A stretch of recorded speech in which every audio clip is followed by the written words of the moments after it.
자, 옆에 분한테 한번 이렇게 나누도록 하겠습니다. 나는 믿습니다. 죄를 사해해 주신 것을. 시작. 나는 믿습니다. 죄를 사하여 주신 것을. 이게 그렇게 중요해요. 그러면은 죄를 사해 주었다는 것을 믿는다라면은 죄를 사해 주었다는 내용이 무엇일까? 오늘 이 주제를 가지고 우리가 은혜를 나누고자 합니다. 자, 그렇다면 이제 우리 주님께서 무엇보다도 죄인인 우리에게 죄를 용서해 줬다. 이거보다 큰 복이 어디가 있어요? 아니, 사형수에게 내가 궁궐 주랴, 아니면 돈을 몇 조 주랴, 이게 무슨 관계가 있어요? 사형수한테 최고 좋은 게 뭐예요? 너 죄 용서해 줄게. 이거보다 좋은 소식이 있을까요? 그렇죠. 그래서 죄를 사하여 주신 것을 믿는다. 이것이 너무 중요합니다. 저와 여러분은 이미 하나님의 말씀에 불순종함으로 말미암아 죄악이 이 세상에 들어오고, 그리고 이제 죄인된 아담의 후손으로 우리가 전부 다 죄인이 됐어요. 그러니까 이를테면 참깨를 심으면 참깨가 나는 것처럼 죄인을 통해서 난 자는 모두가 다 날 때부터 어떻게 돼요?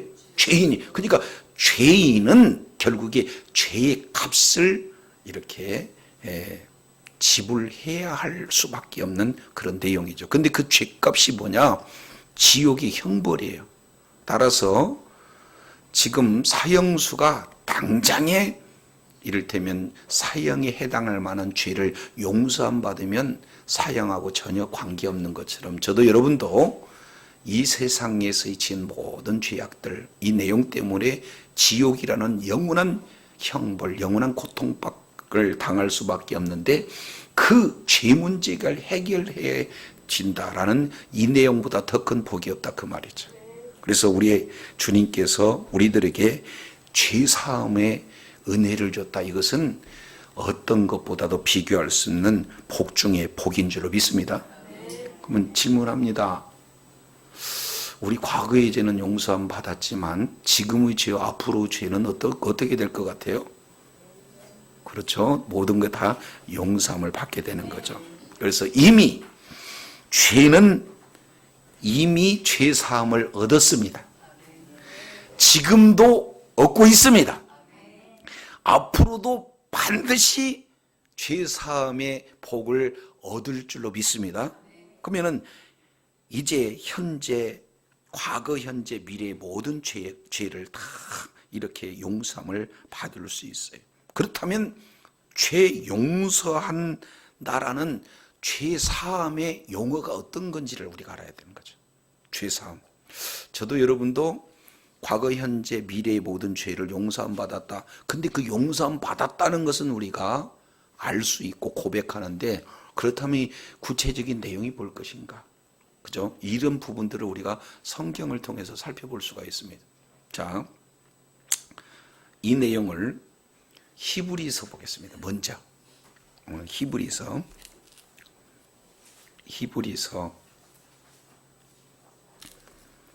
10장입니다. 9장부터 보겠습니다. 9장. 히브리서 9장 12절. 염소와 송아지 피로 아니하고 오직 자기의 피로 영원한 속죄를 이루사 단번에 성소에 들어가셨느니라.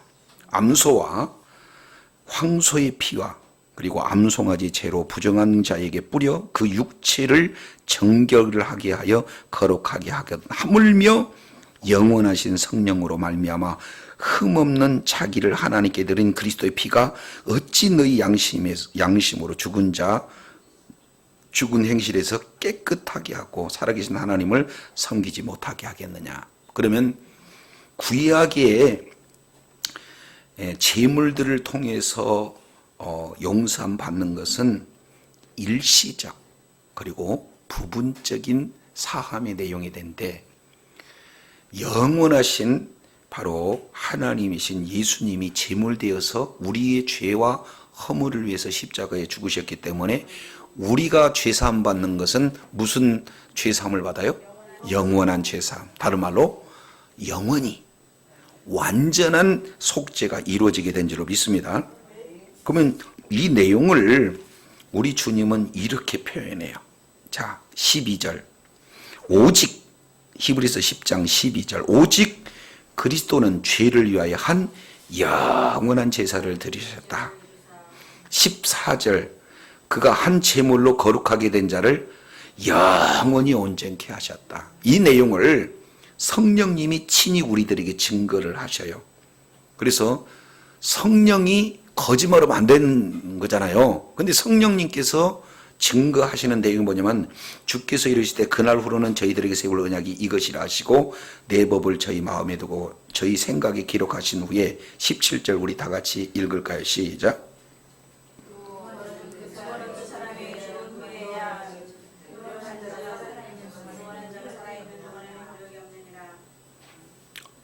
아니 10장 17절? 제가 몇 절이라고 그랬어요? 10장 17절. 10장 15절 성령이 증거하시죠. 그 성령이 증거하시는 내용이 17절이에요. 그들의 죄와 그들의 불법을 내가 다시는 뭐하지 않는다. 자, 옆에 분한테 이렇게 나누겠습니다. 하나님은 다시 기억하시지 않는다네요. 그러니까 그러면은 죄를 사하여 주었다라는 내용은 어떤 내용이냐면 하나님이 과거의 것도 사해 줬고 지금 것도 사해 줬고 앞에 것도 사해 줬다면은 첫 번째 하나님이 사해 주신 분이니까 더 이상 죄를 기억하지 않아요? 이것은 기억하시지 아니하겠다라는 내용을 분명히 하고 있다 그 말이죠. 아멘이십니까? 자, 그러면은 첫 번째 우리 하나님께서는 기억하시지 않겠다 이 내용을 말씀하신 거예요. 자, 또 이어서 두 번째 내용을 봅니다. 로마서 8장을 보겠습니다. 로마서 8장.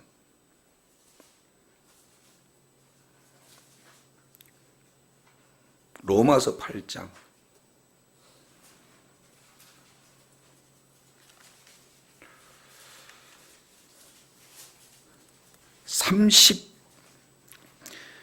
로마서 8장 32절.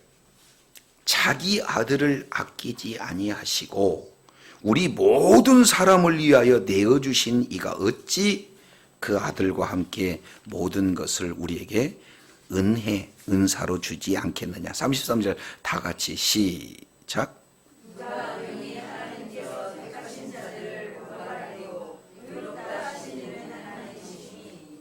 자, 그 다음에 34절. 누가 정죄하리요? 죽으실 뿐만 아니라 다시 살아나시는 이는 그리스도 예수시니 그는 하나님의 우편에 계신 자요 우리를 위하여 간구하니. 야, 이 내용을 봤더니 자, 누가 능히 하나님의 택하신 자를 뭐 하시러? 자, 옆에 분한테 이렇게 얘기해요. 누가 고발해요? 시작. 누가 죄가 있다고 고발하냐 그 말이요. 없어요. 그 다음에 34절 봤더니 누가 뭐하리요? 누가 정죄를. 너 왜 이렇게 죄가 있어서 지옥 가냐라고 누가 할 수 있어요? 없잖아요. 그러니까 하나님이 기억하시지 않아요. 왜냐하면 영원하신 예수 그리스도의 생명으로 우리들의 유한한 죄를 다 십자가에서 담당하심으로 말미암아 영원토록 온전하게 죄를 사해 주신 줄로 믿습니다. 끝났어요. 그러니 우리 주님은 이제 더 이상 뭐 하는 거예요? 기억하지 않으겠대. 따라서 우리 주님이 기억하지도 않는데 누가 고소하겠냐? 누가 정죄하겠느냐? 있으면 나와봐. 이런 내용이에요. 그러니까 나는 믿습니다. 뭘 믿느냐? 죄를 사하여 준 것.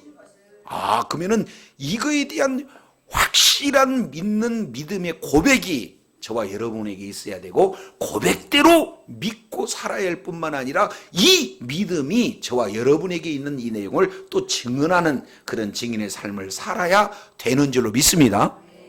예, 자, 세 가지 얘기했습니다. 자, 옆에 분한테 이렇게 표현합니다.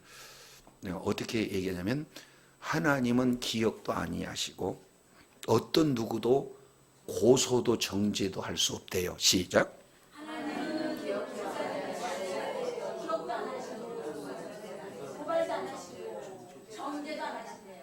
아셨죠? 그러니까 죄 사함을 받았다는 게 이거예요. 그러면은 또 한 가지 이제 세 번째 내용을 통해서 보면은 형벌 자체가 우리들에게 없어요. 뭐라고요? 자, 형벌 이 내용은 심판을 얘기하는 거예요. 요한복음 3장 16절 우리는 참 유명 구절이기 때문에 다 잘 암송하잖아요. 하나님이 세상을 이처럼 사랑하사 독생자를 주셨으니 이는 그를 믿는 자마다 멸망치 않고 뭐한다? 그럼요. 멸망치 않습니다. 예수 그리스도를 믿는 믿음을 가진 자는 아멘이신가요? 근데 그 뒤에 3장 17절 내용을 통해서 보면은 이런 표현을 하고 있어요. 하나님이 그 아들을 세상에 보내는 것은 세상을 심판하려 하심이 아니요 저로 말미암아 세상을 구원받게 하려 하심이라. 그를 믿는 자는 심판을 받지 아니하는 것이요 믿지 아니한 자는 하나님의 독생자 이름을 믿지 아니므로 벌써 심판을 받은 것이니라. 우리 한번 따라하겠습니다. 그를 믿는 자는 심판을 받지 아니하는 것이요. 시작. 그를 믿는 자는 심판을 받지 아니하는 심판 받아요, 안 받아요? 네, 세 가지 이제 다 얘기했어요. 첫째, 하나님은 기억 안 하신다. 두 번째, 어떤 누구도 고발하거나 정죄하지 않는다. 세 번째, 심판도 안 받는다.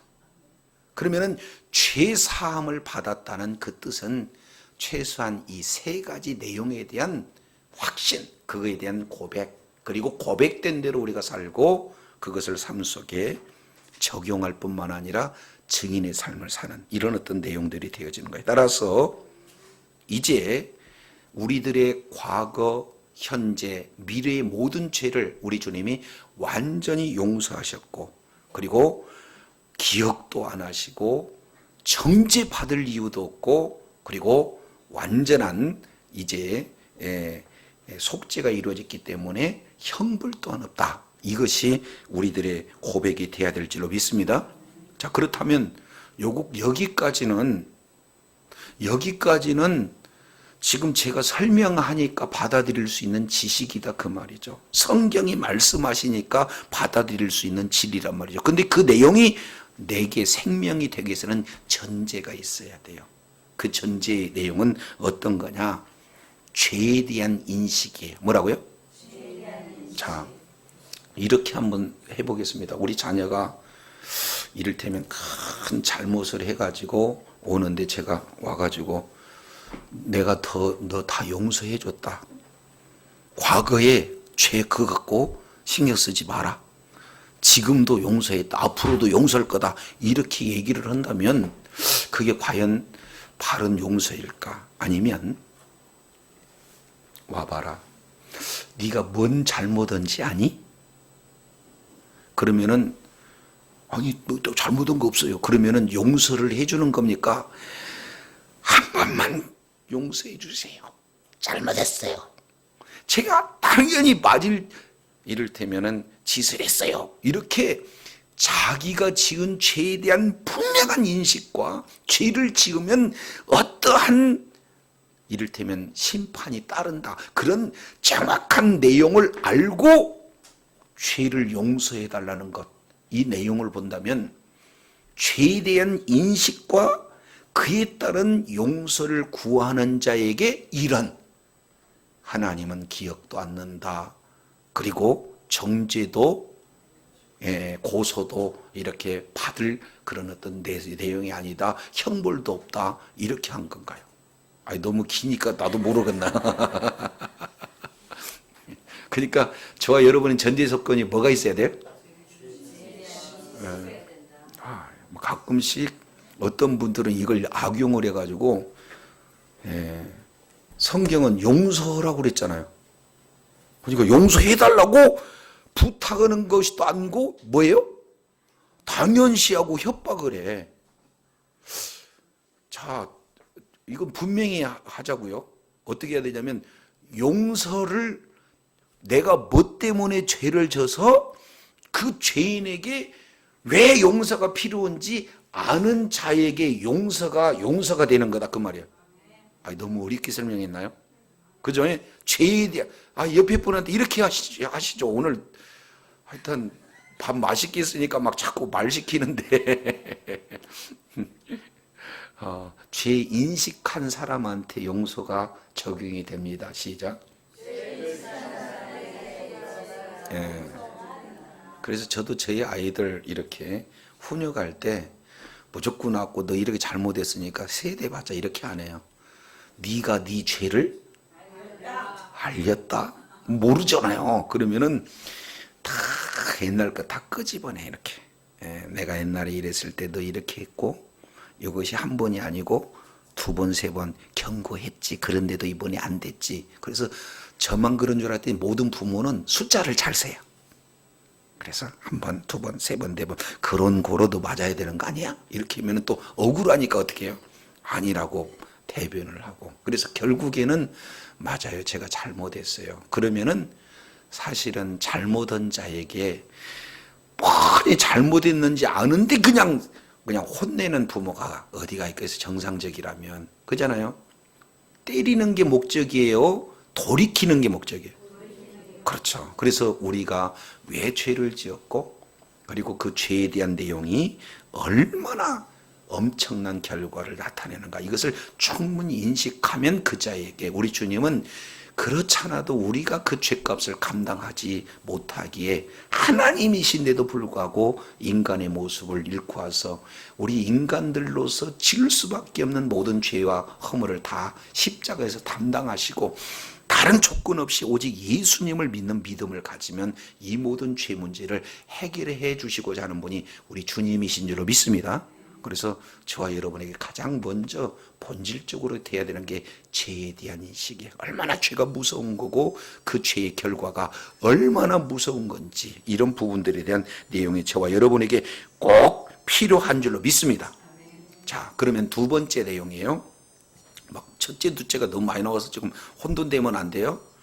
우리들의 과거, 현재, 미래의 모든 죄를 용서해 줬다는 그 의미는 우리 주님께서 완전 기억도 안 하겠다, 고소받지도 않게 하겠다, 형벌 자체도 없다. 그렇게 하려면 어떻게 하느냐? 우리가 죄에 대한 뭐라고? 인식. 죄가 얼마나 무시무시하고 그 죄의 결과가 얼마나 우리에게 아주 그냥 무서운 결과를 나타낸 거. 이것을 알아야 돼. 그러면 그것만 알면 되는 게 아니라 아까 말씀드렸죠. 사형수한테 가장 기쁜 소식이 뭐예요? 그런데 석방 죄 용서했다. 그러니까 두 번째 내용에 대해서는 죄를 용서해 주는 것이 얼마나 감격스럽고 고맙냐 그 내용을 알아야 된다 그 말이에요. 전달이 좀 안 된 것 같네요. 자, 제가 옛날에 그랬어요. 근데 저같이 하는 분들이 너무나 많아요. 지나가는 사람한테 이리 와보세요. 천국 가고 싶으세요? 지옥 가고 싶으세요? 천국은 이런 내용이고 지옥은 이렇게 고통했습니다.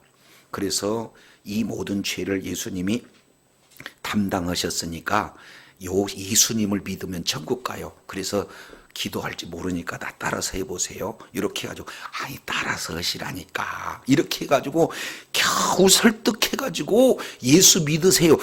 할렐루야. 이제 이 예수님이 하늘에 이제 여러분의 이름이 기록됐습니다. 글자 잘 적어놓으시고 이런 것이 지금 내용이 아니다 그 말이에요. 오늘 반응이 안 돼서 이게 진도가 나가야 될까? 그러니까 죄가 얼마나 무섭고 그 죄의 결과가 나에게 어마어마한 고통이 따른다. 그런데 너 용서했다. 그게 나에게는 이 세상이 어떤 기쁜 소식보다도 이 소식이 죄사함이다. 이런 인식이 두 가지가 저와 여러분에게 있을 때 이 기쁜 소식이 그렇게 귀하게 우리에게 적용된다라는 것을 말씀을 드리는 거예요. 아셨죠? 그러니까 나는 믿습니다. 그 다음에 우리 죄를 사하여 주신다. 이 내용을 이렇게 우리가 받아들여지게 되어지는 내용이다. 아멘이시죠? 자, 그러면은 우리들의 과거, 현재, 미래의 모든 죄를 용서해 주셨어요. 기억도 하시지 않고 형벌도 하시지 않고 고소나 정죄받을 수 없는 완전한 죄, 그리고 완전한 영원한 죄 문제를 다 이렇게 해결해 주셨어요. 그러면은 이 해결해 주시는 주체는 누가 해결해 주시는 거예요? 누가 해결해 주신 겁니까? 하나님의 주권이에요. 이것은 나 너 죄를 용서했다. 뭐라고요? 나 너 죄를 용서했다 라고 이렇게 진행해요. 맞아요? 안 맞아요? 나는 오늘 2그릇 먹었는데. 자, 그러면은 이제 저도 그렇고 일부 다 그렇진 않겠죠. 목사님들의 경우에 일부 너 이렇게 하지 않으면 하나님께 벌 받는다. 이런 내용을 잘못하면 벌 받는다. 이런 내용 혹시 직간접적으로 한 번도 안 들어보신 손 들어보세요. 그건 다 들어봤다는 얘기네요. 그죠? 이런 내용은 하나님은 과거, 현재, 미래의 모든 죄를 다 용서해 줬는데 기억도 하지 않는다고 그러는데 너 이렇게 하면 혼나? 이거 하라고 했는데 이거 안 하면 혼나? 라고 얘기한다면 이 내용은 하나님이 죄 사함의 주권자인데 이렇게 얘기한다면 그렇게 표현하는 사람들은 하나님보다 낮은 것 같은 표현이에요? 높은 것 같은 표현이에요? 그냥 함부로 정죄하면 되겠어요? 안 되겠어요? 안 돼요. 그래서 말씀을 맡은 자, 특히 지도자들의 경우에 함부로 이렇게 하면은 하나님께서 혼낸다. 저렇게 안 하면은 하나님께서 혼낸다. 이런 내용 해야 되겠어요? 안 해야 되겠어요? 안 해야 돼. 근데 이단들은 이걸 너무나 잘해. 여기 들어와야 이렇게 섬겨야, 이렇게 봉사해야, 이렇게 헌신해야 하나님께서 뭔가 큰 축복을 허락하시고 좀 더 구체적으로 은근히 구원받는 그런 내용으로 한다. 이게 얼마나 무서운 내용인지 몰라요. 아셨죠?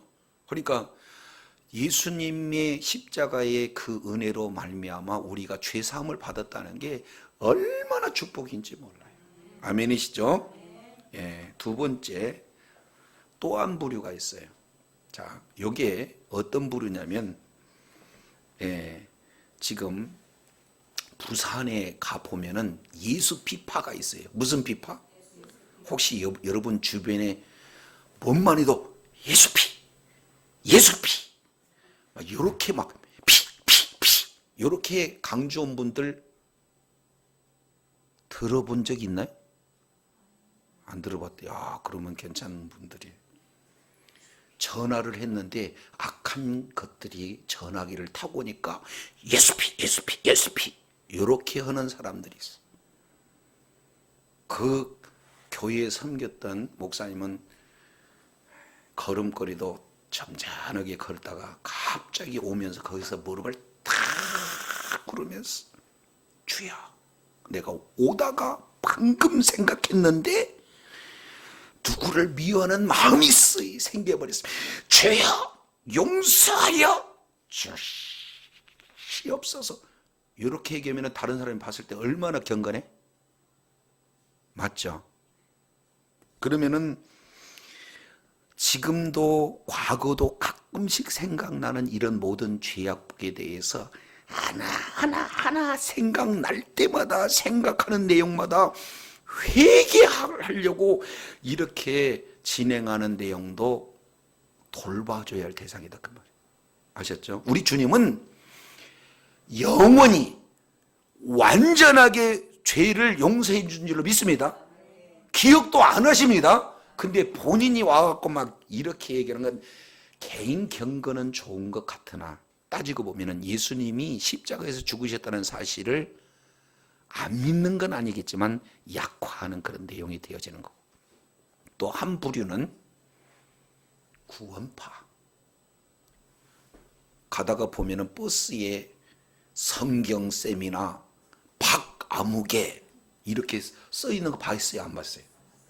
예, 그들은 한 번 죄사함을 받았으니 더 이상 기억하지 않으니까 마음대로 살자, 마음대로 살자, 이런 아주 해괴망측한 그런 내용을 지나치게 예수님의 그 내용을 자기 유리한 내용으로 해서 용서를 넘어서 방종한, 자유를 넘어서 방종한 그런 내용도 건강한 신앙이 아니고 이단적 요소다, 그 말이에요.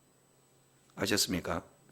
그래서 너무 십자가와 부활에 대한 내용을 지나치게 자의적으로 적용해서 자유를 넘어서 방종하는 구원파 같은 이런 내용도 심각한 문제가 있고, 동시에 이미 용서했는데 날마다 뭔가를 잘못하면, 뭔가가 생각나면 그 형벌을 받을까봐 두려워가지고 그때 회개하려면은 아예 그냥 구원받지 못한 것과 같은 그런 예수 피파와 같은 그런 내용들도 잘못된 믿음이 되어지는 겁니다.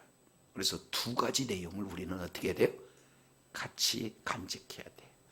그래서 너무나 오늘 숫자를 많이 했는데 하나님은 우리의 죄를 뭐 하신다?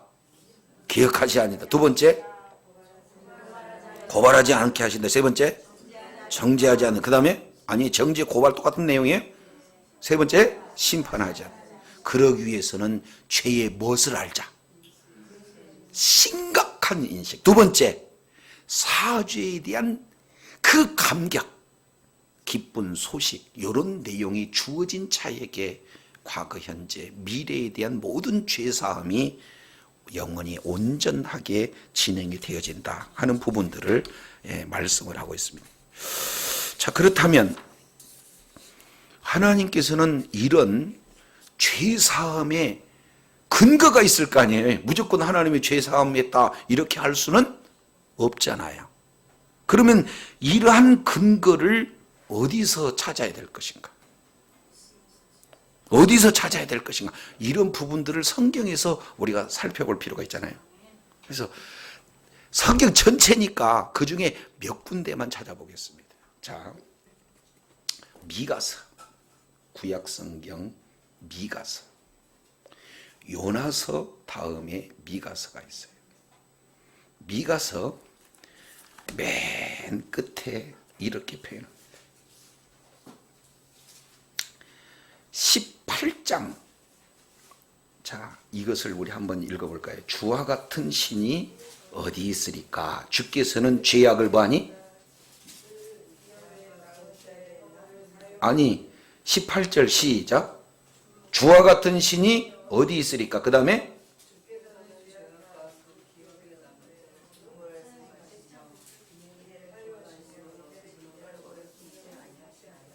죄악을 뭐 하시며? 죄악과 허물을 뭐예요? 사유하시며 용서하시며.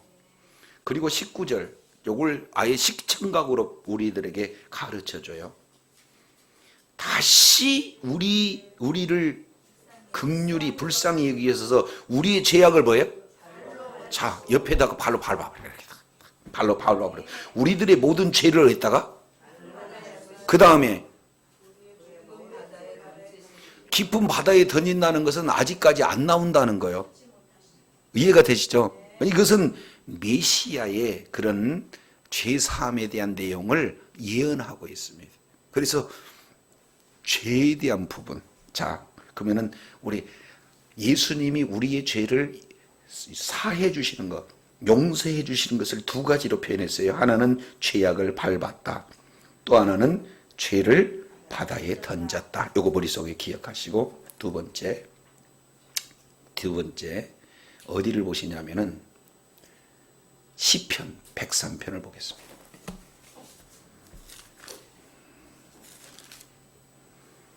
시편 103편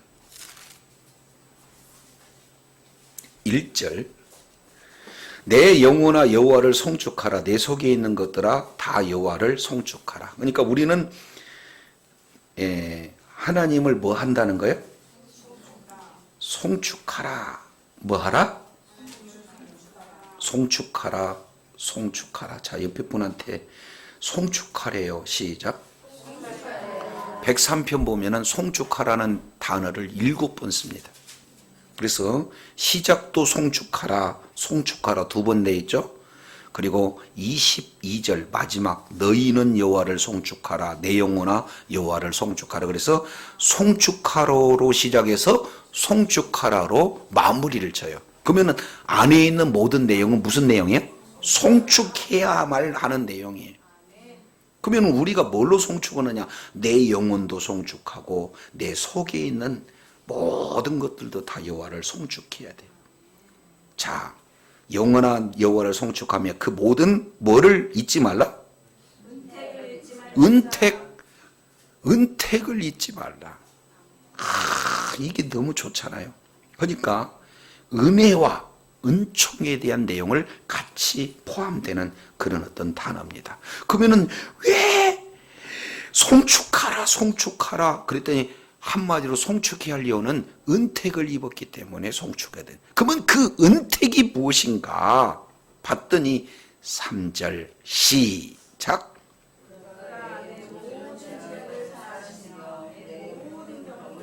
그럼요. 은택이 뭐냐?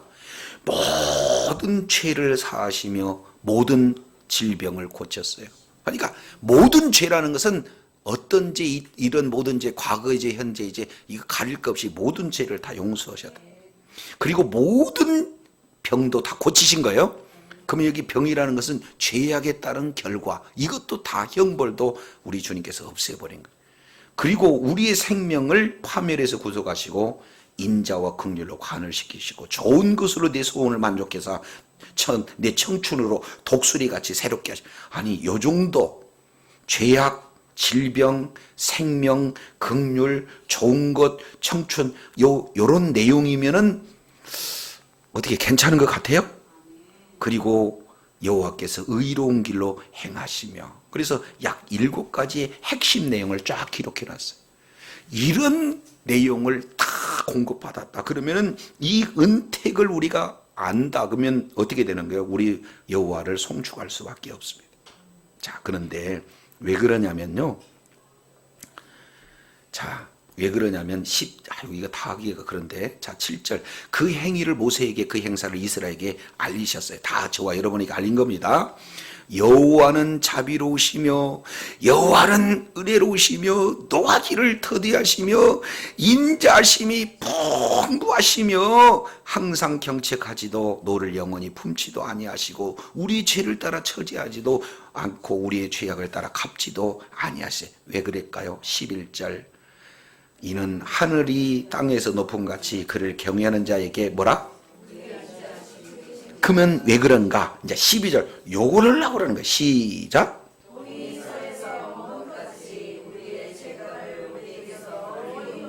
동쪽과 서쪽이 만날 수 있나요? 그런 것처럼 우리 죄가를 동에서 서처럼 보내버린 것처럼 죄 문제를 해결했대. 그러면 죄 문제를 해결하면은 죄에 따른 형벌도 따라와요, 안 따라와요? 그래서 죄가 없으신 그 자리에 영원한 생명이 우리들에게 이루어지는 거예요. 이것은 전적인 하나님의 은혜입니다.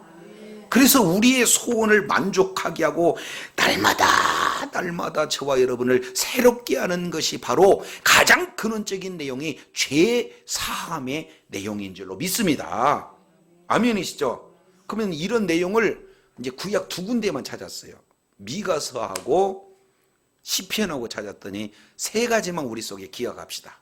자, 죄를 우리 주님은 밟았다. 그리고 우리 주님은 죄를 바다에 던졌다. 그리고 그 죄를 동에서 서에 먼 것 같이는 멀리 보내버렸다. 그러니까 우리 주님은 죄 문제를 해결할 분이 누구냐? 메시아 예수 그리스도만이 영원한 죄 문제, 온전한 죄 문제를 해결할 분이 예수님이라는 사실을 구약 성경 곳곳에 다 이렇게 기록하고 있다 그 말이에요. 아멘이시죠?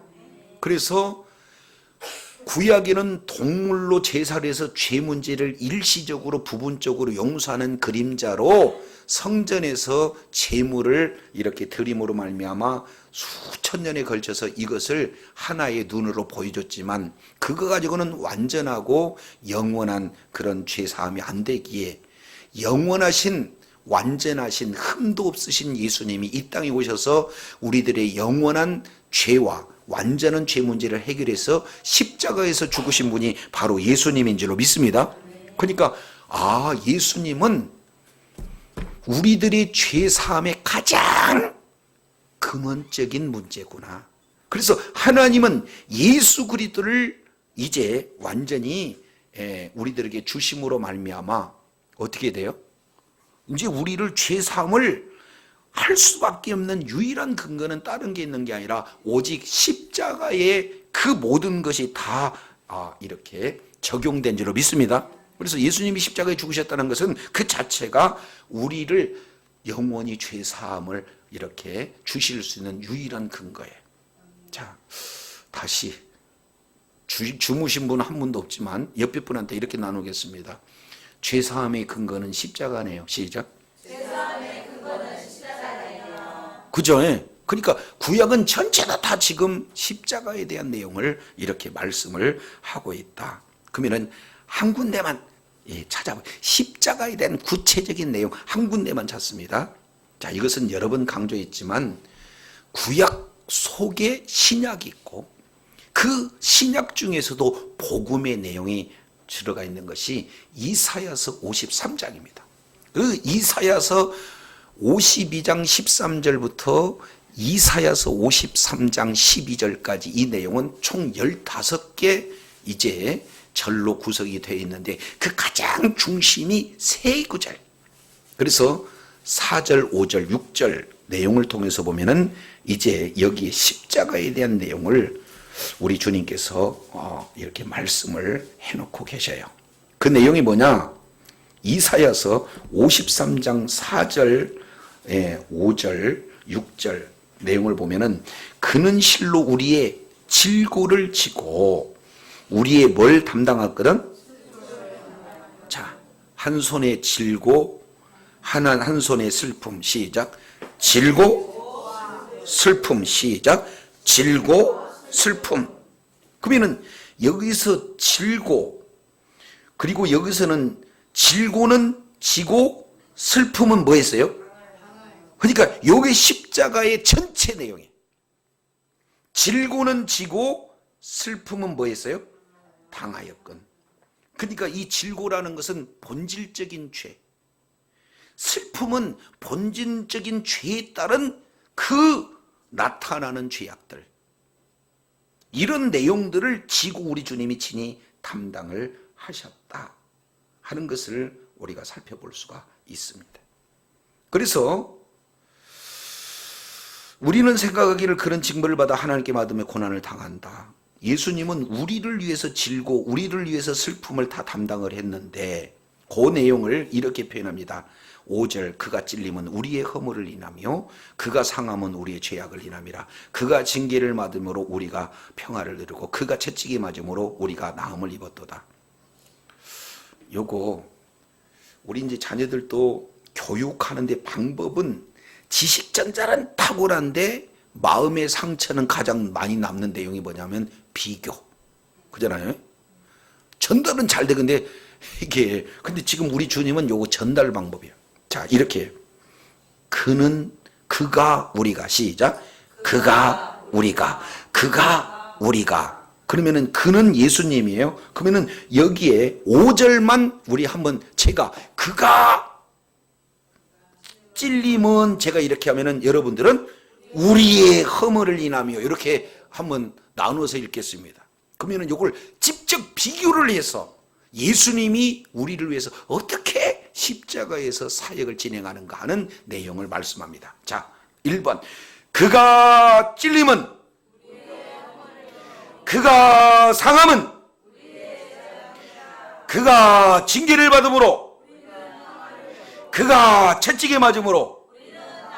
그러니까 우리와 예수님의 내용을 이렇게 비교해서 딱 설명을 해주고 있어요. 이렇게 했는데도 우리는 못 알아듣고 우리는 다 양 같아서 그릇 행하고 자기 제 길로 가. 예수님과 관계없는. 그래도 하나님께서는 우리 무리의 죄악을 그에게 아예 뭐예요? 담당시켜서 우리들의 모든 죄 문제를 해결하시고자 하는 분이 바로 주님이신 줄 믿습니다. 여기 구약에 예언됐는데 이대로 우리 주님께서 마태복음 26장 27장 내용을 통해서 보면은 십자가에서 이대로 예언대로 바로 죽으신 분이 예수님이신 줄 믿습니다. 그렇기 때문에 이제 구약에서 나타나는 모든 죄 문제를 다 우리 주님이 해결했기 때문에 이제 우리가 믿는 바의 가장 핵심은 뭐예요? 십자가. 이 십자가의 내용인 줄 믿습니다. 그러면은 이 십자가를 통해서 모든 죄 문제가 해결했기 때문에 성경은 뭐라고 얘기하는가? 사도 이제 뭡니까? 로마서 보겠습니다. 로마서. 구약은 예언했는 거고 예언한 거에 대한 성취, 이 내용이 신약에서 기록되건데 성경 몇 군데 이제 설명하고 그냥 문자로만 이렇게 보도록 하겠습니다. 3장 25절. 이 예수를 하나님이 그의 피로 인하여 믿음으로 말미암아 화목제물로 세우셨으니 이는 하나님이 길이 참으신 중에 전에 지은 죄를 광가심으로 자기 의로심을 나타냈습니다. 그러면 우리가 이제 하나님께서 예수의 피, 그의 피로 말미암아 믿음으로 말미암는 화목제물로 세우셨다. 그러면 여기서 뭐가 지금 강조가 되고 있어요? 믿음으로. 여기에 강조가 됐습니다. 4장도 보겠습니다. 4장 25절. 이거 다 해야 되는데, 자, 4장 25절. 예수님은 우리의 범죄함을 위하여 내어주게 되고 우리 또한 의롭다 하심을 위하여 살아나셨느니라. 그러면은 이게 막교 아니에요. 이걸 잘 보세요. 자자자자, 여러분 보세요. 꼭 로마서에서 가르치는 이분들이 잘못 가르치면 큰일 나요. 우리는 예수를 믿어서 죄 사함을 받았습니까? 받지 않았습니까? 맨날 이것만 가르쳐. 근데 죄 사함을 받았으면 반드시 예수님의 의가 우리에게 이루어져서 죄 용서만 받는 게 아니라 칭의, 너는 의롭다라고 주님이 말씀하신 줄로 믿습니다. 이거 이렇게 잘 아셔야 돼요. 그래서 우리는 이제는 죄 사함을 받았으면은 어떻게 되느냐? 우리는 더 이상 죄의 종이 아닙니다. 그러면은 우리는 뭐예요? 자유인이? 아니, 의의 종이다 그 말이에요.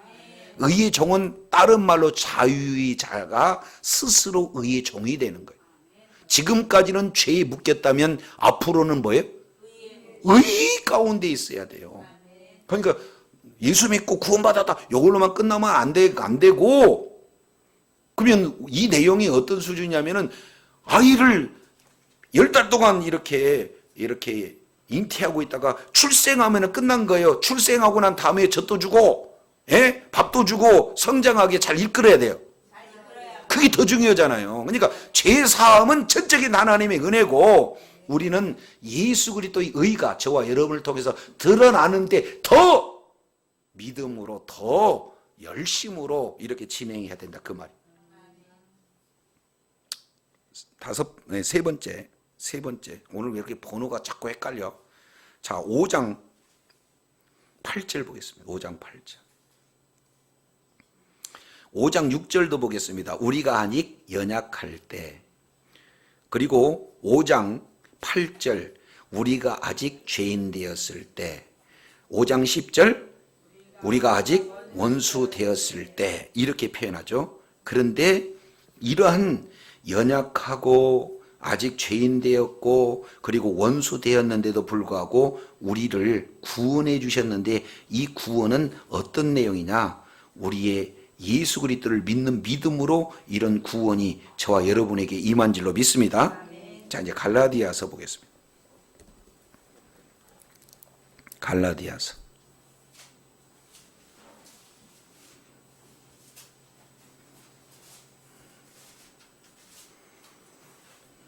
갈라디아서. 우리가 지금 사도 신경에 대한 내용을 우리가 한 절 한 절 살펴보고 있는 중이니까 성경을 오늘은 좀 많이 찾습니다. 자, 갈라디아서 3장 13절. 그리스도께서 우리를 위하여 저주를 받은 바 되사 율법의 저주에서 우리를 내가 받아야 할 저주인데도 예수님이 우리들의 죄를 위해서 대신 저주를 받아서 아예 율법의 저주에서 우리를 뭐 하신 겁니까? 속량하죠. 근데 이 저주가 어디에서 나왔습니까? 원래 그 본질은 창세기 3장의 내용을 보면은 선악과를 먹지 마라. 먹으면 죽으리라. 이 죽는다는 게 저주예요. 그래서 죽음 이후에 나타나는 내용들이 이 땅의 저주가 임하게 되는 겁니다. 그래서 우리는 이제 죽으리라 하는 심판이 우리들에게 선언이 됐어요. 그렇지 않습니까? 선언이 됐는데 우리 대신 예수님이 십자가에 죽으셨어요. 그래서 요한 복음 1장 29절에 세례 요한이 이렇게 얘기해요. 보라, 세상 죄를 지고 가는 하나님의 어린 양이다. 이렇게 표현해요. 그러니까 지금까지는 우리가 죄를 지고 우리가 그 죄를 담당해야 됐는데 예수님은 너희가 그 죄를 담당하면은 그 자체가 저주고 그 자체가 지옥이니 그 저주 내가 네 저주 네 죄를 대신 지고 이렇게 짊어지고 가는 제물이 되겠다 하신 분이 예수님이시다 그 말이에요. 그렇기 때문에 예수님은 세상 죄를 지고 가는 하나님의 어린 양인 줄로 믿습니다. 이걸 분명히 말씀하고 있어요.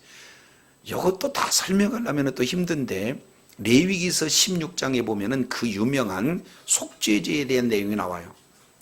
그래서 제사장들이요, 염소를 2마리를 잡아. 그래서 하나는 그 속에서 피로 이제 죄물을 삼고 또 하나는 살려놔 가지고요, 모두가 다 기도해요. 그 양한테 기도하고 광야로 보내는데 조금 더 구체적으로 표현한다면은 절벽 같은 데로 그냥 떨어뜨려.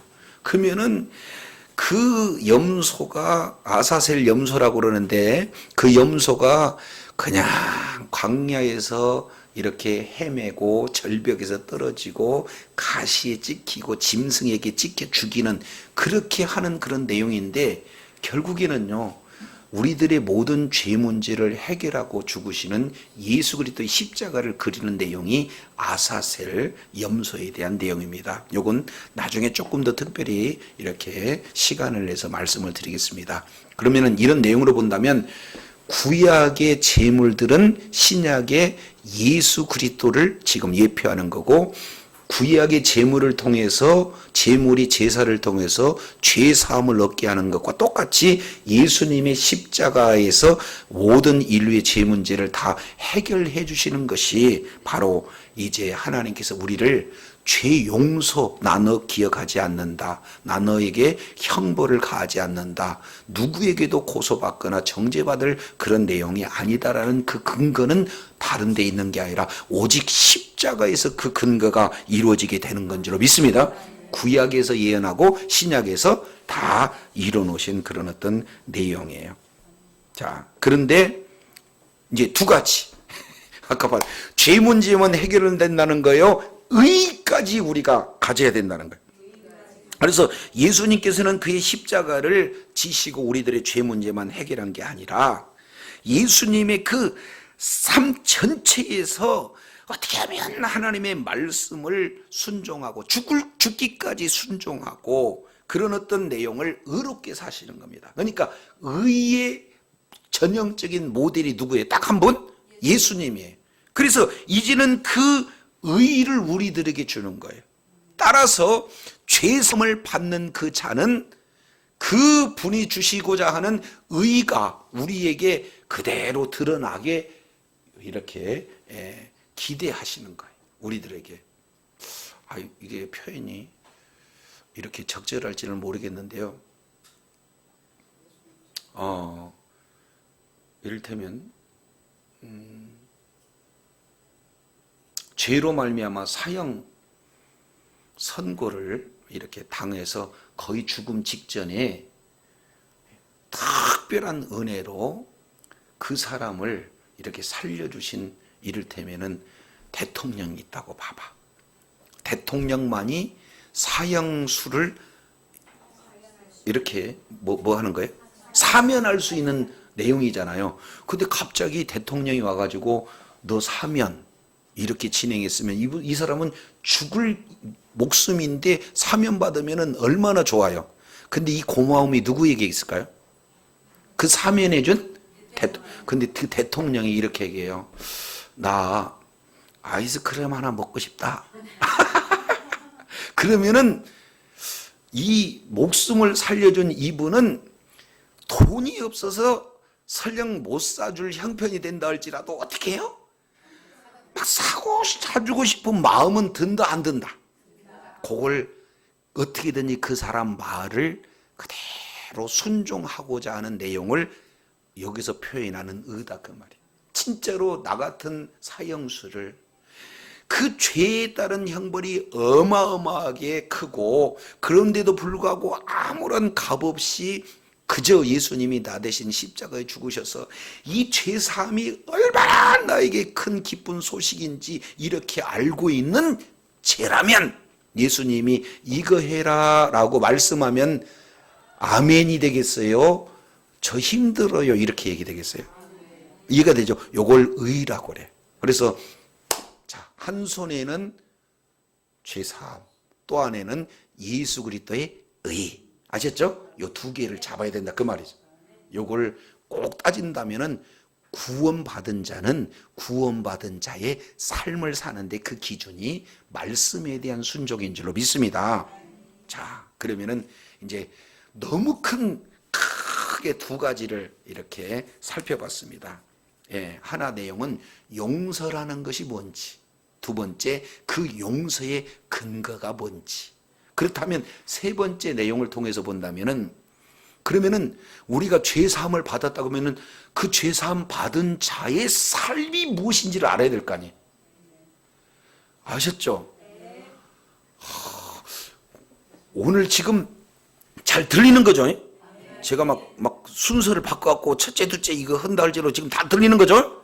그러면은 진짜 죄 사함을 위해서 사는 그런 자들은 딱 두 가지 삶입니다. 첫째, 감사. 두 번째, 용서. 아셨죠? 감사의 삶, 이 내용은 용서받은 거에 대해서 우리가 할 수 있는 얘기는 뭐밖에 없어요? 감사해요. 감사해요. 예를 들어서 대통령한테 사함받은 사형수가 되면은 어떻게 되겠어요? 감사해요. 말만 해도 감사해요. 막 이렇게 할 거 아니에요. 두 번 산 인생이니까 감사해요. 이렇게 할 거 아니에요. 저도 여러분도 늘 주님 앞에 감사하는 저와 여러분이 되기를 원합니다.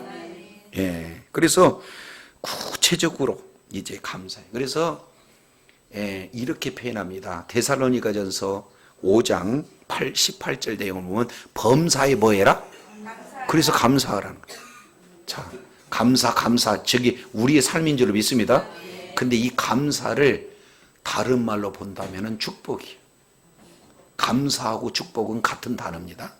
그러니까 감사하면 할수록 하나님께서 영육 간에 영적 육적 모든 분복들을 다 주시는 거예요.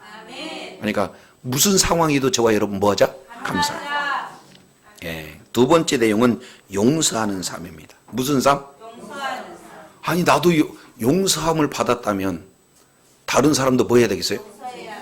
이게 쉬운 일이 아니야 이게.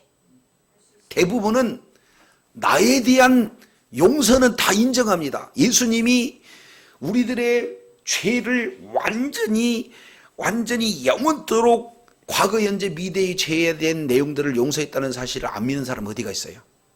근데 속썩이는 남편은, 말을 듣는 아내는, 나를 힘들게 했던 주변 사람들은 용서됐다는 것을 인정하고 싶어요. 가끔씩은 헷갈릴 때가 있어요. 용서해야 돼요. 이해가 되죠? 근데 또 용서해라고 하면 또 안 되는 거예요. 악용하는 겁니다. 아까도 말씀드렸지만 분명한 뭐가 있어야 돼요? 잘못했다고 인정하는 자에게 용서가 필요한 거지. 그냥 용서했으니까 용서해. 이 내용은 잘못 적용되어지는 내용입니다. 그래서 주님 오시는 그날까지 용서라는 게 뭔가 완전히 기억하시지도 않고 정죄하시지도 않고 그리고 형벌하시지 않는 완전 무결한 그런 용서다. 그러기 위해서는 내가 그 죄에 대한 심각성을 알고 그리고 동시에 죄사함의 선언이 나에게는 얼마나 기쁜 복음의 소식이라는 내용을 알고 그런 죄사함에 대한 정확한 바른 이해가 우리들에게 필요할 뿐만 아니라 그렇다면 그 근거가 뭐냐? 구약에서도 예수님에 대해서 특히 예수님이 우리들에게 죄를 사해 주신다는 내용들을 예언하고 있는데 대표적인 것이 죄를 발로 밟아버리겠다. 죄를 바다에 그냥 빠뜨려 버리겠다. 죄를 동에서 서까지 멀게 해버리겠다는 그 예언이 우리 주님께서 너희는 나는 그는 우리는 이렇게 반복해 가면서 우리를 위해서 채찍에 맞으시고 우리를 위해서 징계를 당하신 예수 그리스도께서 실제 예언한 그대로 예수님이 십자가에 죽으셨기에 우리들의 사죄의 가장 본질적인 것은 십자가의 놀라운 보혈의 은혜가 된 줄로 믿습니다. 그렇다면 우리는 이 부분들을 어떻게 내 삶에 적용할 것인가? 첫째, 감사의 삶. 두 번째, 용서의 삶. 이런 삶이 믿습니다. 죄를 사하여 주시는 것을 이런 신앙 고백에 대한 내용이 이 모든 내용이 다 포함되어 있다는 사실을 먼저 알고 그리고 안 내용대로 우리가 믿음을 고백하고 고백한 대로 살고 사는 모습을 통해서 많은 이들에게 증거함으로 말미암아 죄사함의 은혜를 온전히 누릴 뿐만 아니라 하나님 나라 확장하는 일에 존경에 쓰임받는 지혜자요 능력자요 축복자들이 다 되시기를 예수 이름으로 축원합니다. 기도드리겠습니다. 하나님 아버지 감사합니다. 나는 믿습니다. 죄를 사하여 주신 것을 그 내용 속에서 용서의 의미가 무엇이고 그리고 죄사함의 근거가 무엇이며 죄사함을 받은 자의 삶이 무엇인가를 우리가 알고 믿고 그리고 살고 증거하는 내용까지를 오늘도 말씀을 통해서 읽고 주신 것 감사합니다. 주님 오시는 그날까지 이런 신앙 고백의 10번째 내용이 우리들의 살아있는 생명의 말씀이 되어서 늘 주님과 동행하고 하나님 나라 확장하는 일에 끝까지 존귀하게 쓰임받는 복을 누리게 하여 주시옵소서.